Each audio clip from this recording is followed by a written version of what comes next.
Hi ಎಲ್ಲರಿಗೂ ನಮಸ್ಕಾರ. ಜ್ಯೋತಿಸ್ ಕಿಚನ್ಗೆ ಸ್ವಾಗತ. ನಾನಿವತ್ತು ಮನೆಯಲ್ಲೇ ಈಸಿಯಾಗಿ ತೊಂಡೆಕಾಯಿ ಎಣ್ಗಾಯಿ ಯಾವ ರೀತಿ ಮಾಡೋದು ಅಂತ ನೋಡೋಣ ಬನ್ನಿ. ನಾವು ಆಲ್ಮೋಸ್ಟ್ ಬದನೆಕಾಯಿ ಅಥವಾ ಹೀರೆಕಾಯಲ್ಲಿ ಎಣ್ಗಾಯಿ ಮಾಡ್ತೀವಿ. ನಾನಿಲ್ಲಿ ತೊಂಡೆಕಾಯಲ್ಲಿ ಟ್ರೈ ಮಾಡಿದ್ದೀನಿ. ಸೊ ಇದಕ್ಕೆ ಬೇಕಾಗಿರೋ ಇಂಗ್ರೀಡಿಯೆಂಟ್ಸ್ ನಾನಿಲ್ಲಿ 1 ರಿಂದ 2 ಸ್ಪೂನಷ್ಟು ಧನಿಯಾ ಬೀಜ ತೊಗೊಂಡಿದ್ದೀನಿ. ನೀವು ಧನಿಯಾ ಬೀಜ ಇಲ್ಲ ಅಂದರೆ ಧನಿಯಾ ಪುಡಿ ಕೂಡ ಆ್ಯಡ್ ಮಾಡ್ಕೊಬೋದು. ಸೊ 2 ಸ್ಪೂನ್ ಕಡಲೆ ಬೀಜ, ಕೊತ್ತಂಬರಿ ಸೊಪ್ಪು, ಕರಿಬೇವಿನ ಸೊಪ್ಪು. ನಾನಿಲ್ಲಿ ಗುಂಟೂರು ಮೆಣಸಿನ್ಕಾಯಿ 5, ಖಾರದ ಮೆಣಸಿನ್ಕಾಯಿ 2, ಈರುಳ್ಳಿ ಹಾಗೆ ಬೆಳ್ಳುಳ್ಳಿ. ತೊಂಡೆಕಾಯಿನ ನಾನಿಲ್ಲಿ 4 ಭಾಗ ಆಗಿ ಕಟ್ ಮಾಡಿ ಇಟ್ಕೊಂಡಿದ್ದೀನಿ. ನೀವು ಸೇಮ್ ಬದನೆಕಾಯಿ ಕಟ್ ಮಾಡ್ಕೊತೀರಲ್ಲ ಅದೇ ಸೈಜಲ್ಲಿ. ನಾನಿಲ್ಲಿ ಹುಣಸೆಹಣ್ಣು, ಎಣ್ಣೆ, ಸಾಸಿವೆ, ಹಸಿಮೆಣಸಿನ್ಕಾಯಿ, ಕರಿಬೇವಿನ ಸೊಪ್ಪು ಹಾಗೆ ಈರುಳ್ಳಿ ಕೂಡ ಆ್ಯಡ್ ಮಾಡ್ಕೊಂಡಿದ್ದೀನಿ. ನಾನೀಗ ಒಂದು ಫ್ರೈಯಿಂಗ್ ಪ್ಯಾನ್ಗೆ ಆಯಿಲ್ ಅಪ್ಲೈ ಮಾಡಿಕೊಂಡು ಎಣ್ಣೆ ಕಾಯಕ್ಕೆ ಇಟ್ಟಿದ್ದೀನಿ. ಎಣ್ಣೆ ಕಾದಾದ್ಮೇಲೆ ನಾವು ತೊಂಡೆಕಾಯಿ ಏನು ಹಚ್ಚಿಟ್ಕೊಂಡಿದ್ದೀವಿ ಅಲ್ಲ, ಸೇಮ್ ಆ್ಯಸ್ ಇಟ್ ಈಸ್ ನೀವು ಬದನೆಕಾಯಿ ಫ್ರೈ ಮಾಡ್ತೀರಲ್ಲ ಅದೇ ಥರನೇ ಇದನ್ನು ಫ್ರೈ ಮಾಡ್ಕೊಬೇಕಾಗುತ್ತೆ. ಸೊ ಆ್ಯಕ್ಚುಲಿ ನಿಮಗೆ ಇದರಲ್ಲಿ ಒಳ್ಳೆ ಅಮೇಝಿಂಗ್ ಬೆನಿಫಿಟ್ಸ್ ಕೂಡ ಇದೆ. ಯಾಕಂದರೆ ಇದು ನಿಮಗೆ ತೊಂಡೆಕಾಯಿ ಬಂದು ಪ್ರೋಟೀನಲ್ಲಿ ರಿಚ್ ಆಗಿರುತ್ತೆ ಮತ್ತು ನ್ಯೂಟ್ರಿಯೆಂಟ್ಸ್ ಕೂಡ ರಿಚ್ ಆಗಿರುತ್ತೆ. ವೆಯ್ಟ್ ಮ್ಯಾನೇಜ್ಮೆಂಟಲ್ಲಿ ಸಪೋರ್ಟ್ ಮಾಡುತ್ತೆ ಮತ್ತು ಬ್ಲಡ್ ಲೆವೆಲ್ ಶುಗರ್ಸ್ನ ಕೂಡ ರೆಗ್ಯುಲೇಟ್ ಮಾಡುತ್ತೆ. ಹಾರ್ಟ್ ಹೆಲ್ತ್ ಕೂಡ ರೆಗ್ಯುಲೇಟ್ ಮಾಡುತ್ತೆ. ಸೊ ನಿಮಗೆ ಡೈಜೆಸ್ಟಿವ್ ಸಿಸ್ಟಮಲ್ಲಿ ತುಂಬಾ ಹೆಲ್ಪ್ ಆಗುತ್ತೆ, ಈಸಿಯಾಗಿ ಡೈಜೆಸ್ಟ್ ಆಗುತ್ತೆ. ಮತ್ತು ಇದರಲ್ಲಿ ನಿಮಗೆ ಇಮ್ಯುನಿಟಿ ಸ್ಟ್ರೆಂತ್ನೆಸ್ ಕೂಡ ಇರುತ್ತೆ. ಹಾಗೆ ಆ್ಯಂಟಿ ಇನ್ಫ್ಲಮೇಟರಿ ಪ್ರಾಪರ್ಟೀಸ್ ಕೂಡ ಆ್ಯಡ್ ಆಗುತ್ತೆ ತೊಂಡೆಕಾಯಲ್ಲಿ. ಸೊ ನೀವು ಇದನ್ನು ಹಾಫ್ ಬಾಯ್ಲ್ ಅಥವಾ ಮುಕ್ಕಾಲು ಭಾಗ ಬೇಯಿಸ್ಕೊಂಡ್ರೆ ಸಾಕು, ಬಿಕಾಸ್ ಇದು ಗ್ರೇವಿಲಿ ಕೂಡ ಬೇಯಬೇಕಾಗುತ್ತೆ.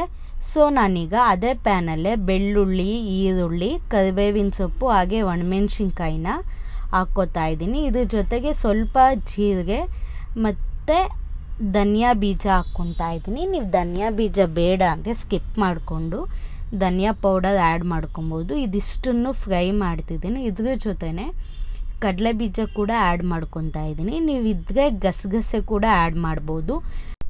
ಸೊ ಇದಿಷ್ಟು ಹಾಕ್ಕೊಂಡು ನಾನು ಫ್ರೈ ಮಾಡ್ತಿದ್ದೀನಿ. ಇದಾದಮೇಲೆ ಕೊತ್ತಂಬರಿ ಸೊಪ್ಪನ್ನು ಕೂಡ ಇದರಲ್ಲೇ ಹಾಕ್ಕೊಂಡು ಫ್ರೈ ಮಾಡ್ತಿದ್ದೀನಿ.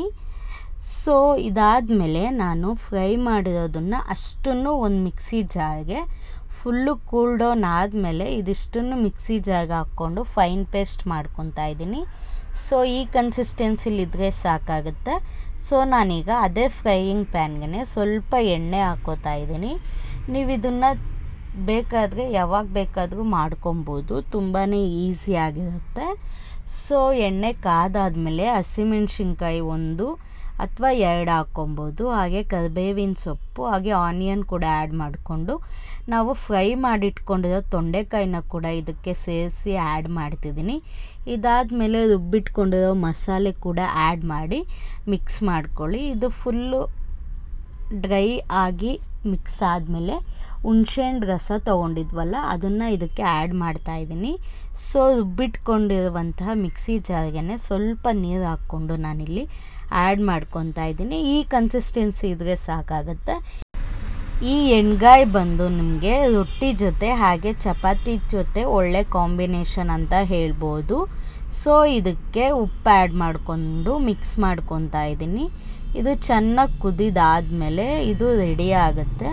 ಸೊ ನಾನಿಲ್ಲಿ ಒಂದು ಲಿಡ್ನ ಕ್ಲೋಸ್ ಮಾಡಿ ಕುದಿಸ್ಕೊತಾ ಇದ್ದೀನಿ. ಇದು ಕಲರ್ ಚೇಂಜ್ ಆಗಿದೆ ನೋಡಿ. ಸೊ ಇದು ಕಲರ್ ಚೇಂಜ್ ಆಗಿದೆ ಅಂದರೆ ಇದು ಬೆಂದಿದೆ ಅಂತ ಆಯಿತಾ. ಸೊ ಇದಾಗಿರುತ್ತೆ ನನ್ನ ಇವತ್ತಿನ ವಿಡಿಯೋ. Thanks for watching. ಹಾಗೆ ನೀವು ಟ್ರೈ ಮಾಡಿ ಹೇಗಿತ್ತು ಅಂತ ಕಮೆಂಟ್ ಮಾಡಿ. ಸೊ ಬಾಯ್ ಬಾಯ್.